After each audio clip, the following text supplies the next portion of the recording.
Hi hello my friends, AP inter 2024కి సంబంధించి మనకి ఒక ఎగ్జామ్ అయితే పోస్ట్‌పోన్ అయిందనమాట.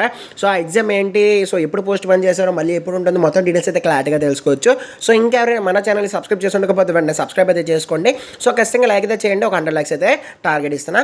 ఇక టాపిక్‌లో వచ్చేస్తే ఫస్ట్ ఆఫ్ ఆల్ ఏంటంటే మనకి ఫిబ్రవరి 3 అంటే రేపు ఎన్విరాన్మెంటల్ ఎడ్యుకేషన్ అనే ఎగ్జామ్ అనేది అయితే ఉంది కదా. 3వ తారీఖున అయితే ఇంటర్మీడియట్కి సంబంధించి ఎన్విరాన్మెంటల్ ఎడ్యుకేషన్ ఎగ్జామ్ అనేది అయితే జరుగుతుంది అనమాట.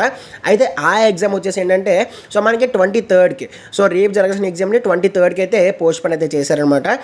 అయితే ఇది వచ్చేసి ఏంటంటే ఇంటర్ బోర్డు వాళ్ళు మనకి ఇంటర్ బోర్డు వెబ్సైట్లోని అండ్ అంతేకాకుండా ప్రతి కాలేజ్లో కూడా నోటీస్ అయితే పెట్టారు. కాబట్టి రేపు అయితే మనకి ఈ ఎన్విరాన్మెంటల్ ఎడ్యుకేషన్ ఎగ్జామ్ అనేది అయితే లేదనమాట. అదైతే పోస్ట్‌పోన్ అయితే చేసేసారు. ఎందుకు అంటే రేపు వచ్చేసి ఏంటంటే మీటింగ్ ఇష్యూ అనేది అయితే ఉందన్నమాట. అందుకని చెప్పేసి అయితే పోస్ట్‌పోన్ చేపిస్తారని చెప్పేసి మనకి మ్యాటర్లు అయితే ఇచ్చారు. కాబట్టి డిఫరెన్స్ వాళ్ళ వీడియో నచ్చితే ఖచ్చితంగా లైక్ చేయండి, తప్పకుండా సబ్స్క్రైబ్ చేసుకోండి. Scene next. Thanks for watching.